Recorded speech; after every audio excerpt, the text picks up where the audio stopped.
अब मैं बजरी माफिया के पीछे पड़ गया। इसको दिन में तारे दिखा के ही मानूंगा जब तक बजरी माफिया ठीक नहीं होगा। आज अगर नाका रहेगा तो फिर हम नहीं रहेंगे यहाँ पे, ये भी तय है। नाके हटवाऊं। मेड़ता डेगना क्षेत्र को फ्री बजरी मिले ट्रैक्टरों को, ये मेरी कर दूंगा। और सड़क पे गिरफ्तार करके इसको पैदल चला के जेल के अंदर भी ठुसवा दूंगा। ये भी आप सुन ले। रात को बैठना पड़े ये नाके फेंकवाऊंगा यहाँ से उठा के मैं सारे। मेरे ऊपर ऋण है जिन्होंने राष्ट्रीय लोकतांत्रिक पार्टी के नए पौधे को सींचा, और अब वो दिन दूर नहीं जब ये पौधा वट वृक्ष बनेगा। इतना विश्वास आपको दिलाता हूं, सरकार हमारी बनेगी, और हमारी अगर नहीं भी बनी तो हमारे बिना नहीं बनेगी, तो फिर अपनी बन गई। आप चिंता क्यों करो, इस बात का भरोसा रखें। भाइयों, मैंने कई नेताओं के मैं साथ रहा, कई नेताओं को मैंने देखा बजरी का आंदोलन करते हैं।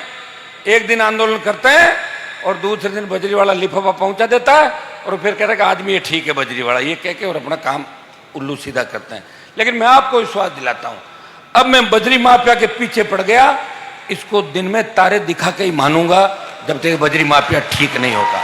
आज रिया क्षेत्र के अंदर हमारी प्रमुख मांगे कि 5 लाख से ज्यादा जो इसने अवैध रूप से, अगर आप स्टॉक इकट्ठा करोगे तो लैंड कन्वर्ट होनी चाहिए।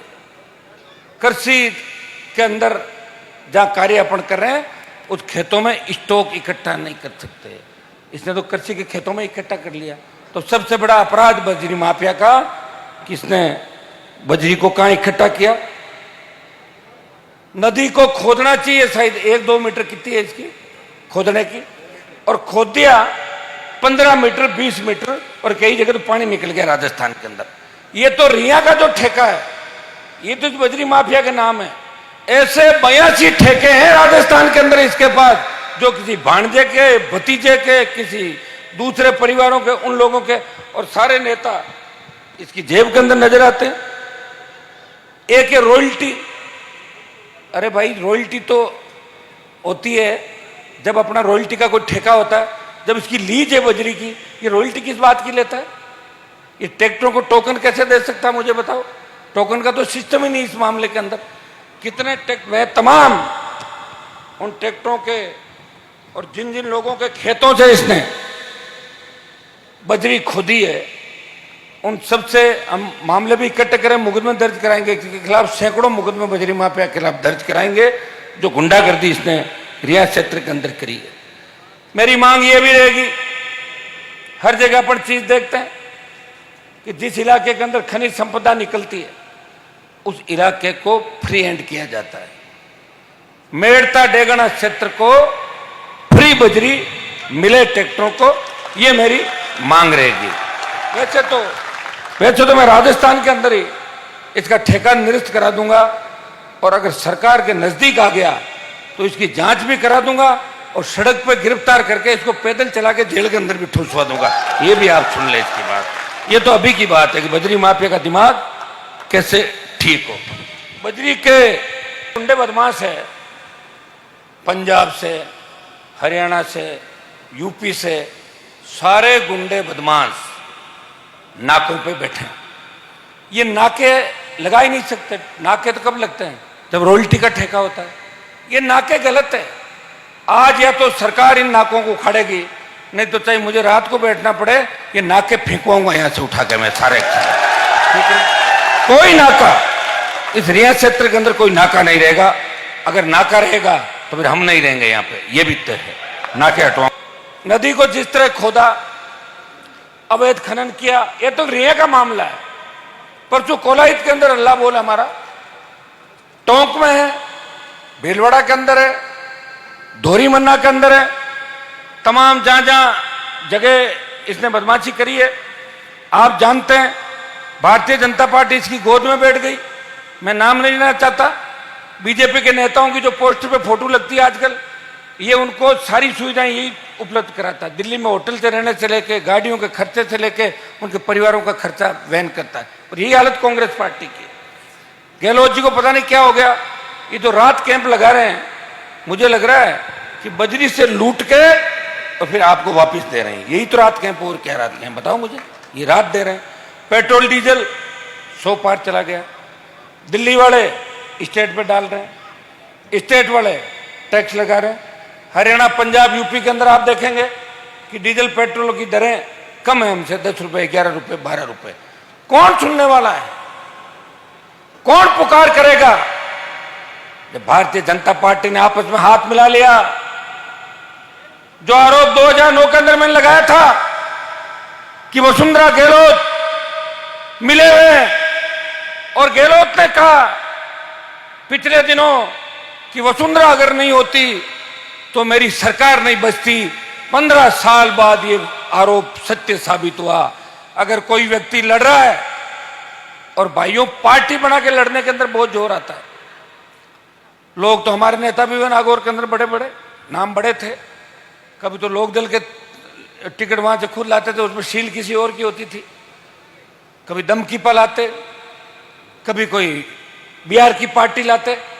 इस राजस्थान के अंदर 70 साल में अगर इस चुनौती को स्वीकार किया और यह संदेश दिया कि मैं इस राजस्थान के मेरे भाइयों को कर्ज मुक्त कराऊंगा, फ्री बिजली दिलाऊंगा, हुंकार रैलियों के माध्यम से मजबूत लोकायुक्त होगा,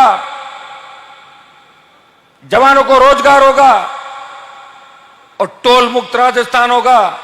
उसके बाद पार्टी बना के 29 अक्टूबर को इस पार्टी को 5 साल हो जाएंगे। अगर इस देश में सबसे नई पार्टी और राजस्थान की पहली पार्टी जो नागौर सहित पूरे राजस्थान के किसान के बेटों ने, जवानों के संघर्ष ने इस पार्टी का निर्माण किया। और ये बोतल का चिन्ह और ये झंडा जो देख रहे हो भाइयों, ये झंडा अगर सेकेंड दर्जे के बच्चों को, नए नेताओं को, जिनको तैयार करने की फैक्ट्री अगर है, वो राष्ट्रीय लोकतांत्रिक पार्टी है। ये पार्टी बना के अगर आपको दी किसी ने, तो आपके भाई ने पार्टी बना के दी है। मैंने पार्टियां बदलने का काम नहीं किया। या बगल में डेगाना के आप देख लो एमएलए, पार्टी हर बार अलग चिन्ह से लड़ते थे, और अब उनका नाम नहीं लेना चाहता जो स्वर्ग में है। वो तो पार्टी बनाने में देश में रिकॉर्ड तोड़ दिए। 48 घंटे में 3 पार्टी बदली। बताओ ये हो सकता है? फिर भी आप लोगों ने साथ दिया। कम से कम इतना काम यहां कर जाते, नहर ले आते आपके यहां पे, कॉलेज खुलवाते थे 40 साल पहले, अच्छी सड़कें बनवा देते, तो आप धन्यवाद देते उनको। मेरे आने के बाद तो काफी ठीक हुआ है। तुम जानने तो लगे हो। और अब तो गांव में थानेदार भी आएगा तो एक बार सोचेगा, नहीं तो चाहे जिसको थानेदार उठा के ले जाकर पीट देता था। होता था कि नहीं होता था? गांव में जब पुलिस की गाड़ी आती थी, लोग दीवार कूद के भाग जाते थे। मैं ये नहीं कहता कि कानून हाथ में लो, लेकिन डरने की जरूरत नहीं है। डरना हमें जब है जब हमने अपराध किया हो। अपराधी पुलिस से डरे और आम आदमी के मन में पुलिस के प्रति इज्जत हो। आजकल लोग कर क्या रहे हैं? पुलिस के पास नहीं जाते लोग, गुंडों की चौकट पे जाते हैं। गुंडे भैया मेरा एक काम करा दो, पुलिस वाले के चक्कर में उलझ गया तो पूरी जिंदगी खराब हो जाए, तो गुंडे काम करवा रहे हैं पुलिस से ज्यादा। तो आप राजस्थान के अंदर आप देख रहे हैं अपराध में हम 23वें पायदान पे थे, 1 नंबर पे आ गए। जिस तरह दुष्कर्म की घटनाएं हो रही राजस्थान के अंदर, चाहे दलित थानागाजी का दलित युद्ध का ऑडियो वीडियो था, या दूसरी घटनाएं राजस्थान के अंदर हुई, हमारी बहन बेटियां सुरक्षित नहीं, जवान बेरोजगार से तंग आके आत्महत्या कर रहा है, कर्जे के बोझ के तले किसान फांसी के फंदे को चूम रहा है। कौन बचाएगा इस राजस्थान को?